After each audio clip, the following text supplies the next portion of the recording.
एक बार फिर से आप सभी का स्वागत है मेरे प्यारे दोस्तों आपके अपने यूट्यूब चैनल पर। मेरे प्यारे दोस्त, अगर आप एमए फर्स्ट ईयर में हैं और आपने समाजशास्त्र ले रखा है तो इस वीडियो को पूरा देखिएगा, क्योंकि वीडियो में जो है काफ़ी ज़्यादा मज़ा आने वाला है और वीडियो आपके लिए काफ़ी ज़्यादा इंपॉर्टेंट भी होने वाला है। इंपॉर्टेंट इसलिए होने वाला है क्योंकि हम बात करने वाले हैं 2017 में। कब 2017 में समाजशास्त्र का दूसरा प्रश्न पत्र किस प्रकार से पूछा गया था, उसमें कौन कौन से प्रश्न आए थे और कौन कौन से प्रश्न करने थे, किस प्रकार से उनको करना था, इन सारी चीज़ों के बारे में चर्चा करने वाले। तो वीडियो को पूरा देखिएगा, ठीक है। अगर वीडियो पसंद आए तो उसको लाइक भी कीजिएगा। देखते हैं, द्वितीय प्रश्न पत्र का नाम है सामाजिक अनुसंधान पद्धति, ठीक है। क्या सामाजिक अनुसंधान पद्धति नाम है। अब हो सकता है आपकी यूनिवर्सिटी में चेंज हो, आपके ये तीसरे नंबर प्रश्न पत्र में, ये चौथे में दे दिया गया हो या पाँचवें में दे दिया गया हो। कहीं कहीं यूनिवर्सिटी में 4 ही प्रश्न पत्र होते हैं, कहीं कहीं पे 5 होते हैं। तो वो अपनी यूनिवर्सिटी के हिसाब से आप देख लीजिएगा, अपने कॉलेज में पता कर लीजिएगा, ठीक है। और सिलेबस ज़रूर देख लीजिएगा एक बार। चलिए देखते हैं। यहाँ पे जब आपको प्रश्न पत्र मिल जाता है मेरे प्यारे दोस्त, तो आपको यहाँ पे नोट करके एक इंस्ट्रक्शन दे दिया जाता है। यहाँ पे आप देख सकते होंगे, यहाँ पे लिखा है कि यह प्रश्न पत्र 3 खंडों में विभाजित है। खंड आ से सभी प्रश्नों के उत्तर दीजिए। मतलब खंड आ का मतलब आप समझ सकते हैं कि इसको कहा जाता है अति लघु उत्तरीय प्रश्न। और यहाँ पे कह रहा है कि आपको सभी प्रश्नों के उत्तर देने रहेंगे। यहाँ पे आपसे 10 प्रश्न पूछे जाने वाले हैं, ठीक है। फिर आगे कह रहा है खंड बा से सभी प्रश्नों के तथा खंड सा से 2 प्रश्नों के उत्तर दीजिए। मतलब खंड बा जो होता है, जिसे हम लघु उत्तरीय प्रश्न कहते हैं, उसमें भी सभी प्रश्न, खंड आ खंड बा में सभी प्रश्न करने रहेंगे और खंड सा में केवल 2 प्रश्न आपको करने रहेंगे। दीर्घ उत्तरीय में मात्र 2 प्रश्न आपको करने रहेंगे, ठीक है। आगे कह रहा है खंड आ के प्रत्येक प्रश्न का उत्तर लगभग 50 शब्दों में होना चाहिए।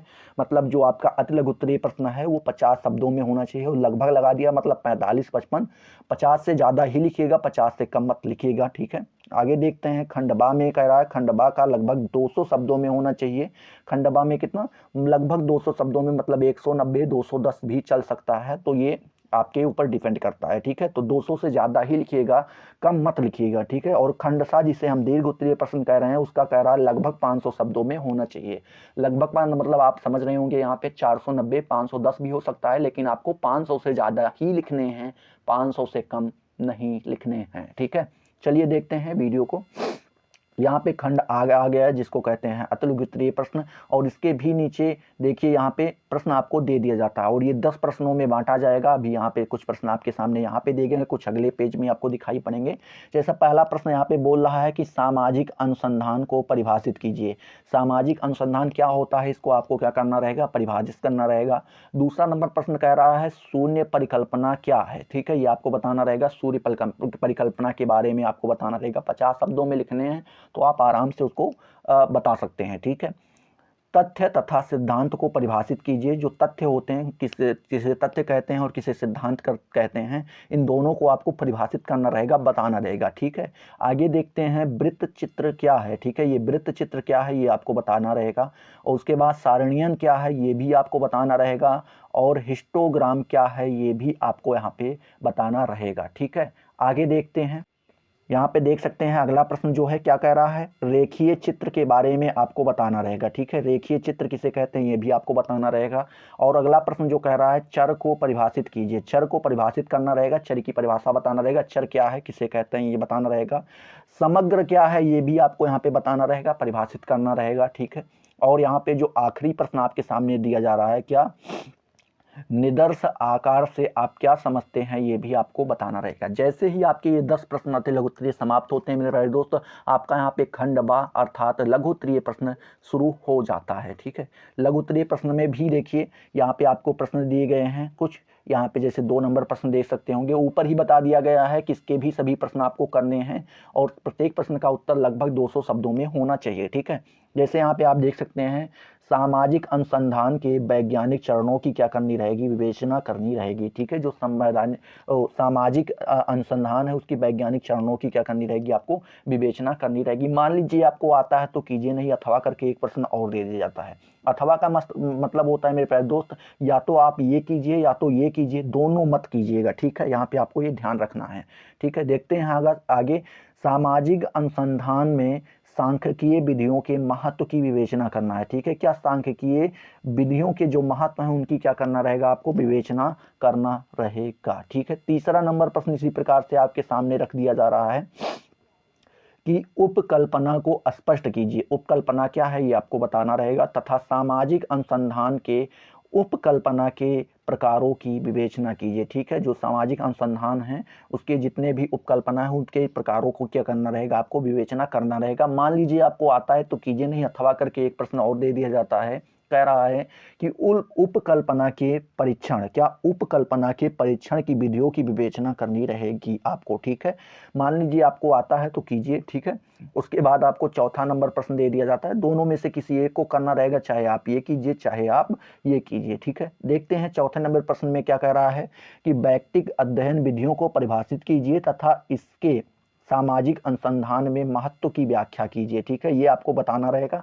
मान लीजिए आपको आता है तो कीजिए, कोई दिक्कत नहीं है, और नहीं आता है तो आपको यहाँ पे अथवा करके एक प्रश्न और दे दिया जाता है। ठीक है, क्या देखिए, अथवा करके एक प्रश्न और दे दिया जाता है कि सामाजिक अनुसंधान में नैतिक मुद्दों की विवेचना करना रहेगा। जो सामाजिक अनुसंधान है उसमें जो नैतिक मुद्दे हैं उनकी विवेचना आपको यहाँ पे करनी रहेगी। ठीक है, मान लीजिए, चलिए ये आप दोनों में से कोई एक कर लीजिए, दोनों नहीं करने हैं, अथवा करके दे दिया गया है। यहाँ पे अगला प्रश्न आपको 5वां नंबर दे दिया गया है, सामाजिक अनुसंधान में कंप्यूटर या संगणक जिसे कहते हैं के प्रयोग की चर्चा कीजिए, उसमें किस प्रकार से प्रयोग किया जाता है उसके बारे में बताना रहेगा। मान लीजिए आपको आता है तो कीजिए, नहीं अथवा करके एक प्रश्न और दे दिया जाता है कि सामाजिक अनुसंधान में SPSS, क्या SPSS के प्रयोग की विवेचना करना रहेगा आपको। ठीक है, इसी प्रकार से आपका छठा नंबर प्रश्न आ जाता है मेरे प्यारे दोस्त आपके सामने कि सामाजिक अनुसंधान में शोध प्रारूप के महत्व को आप प्रकार की व्याख्या करनी रहेगी। ठीक है,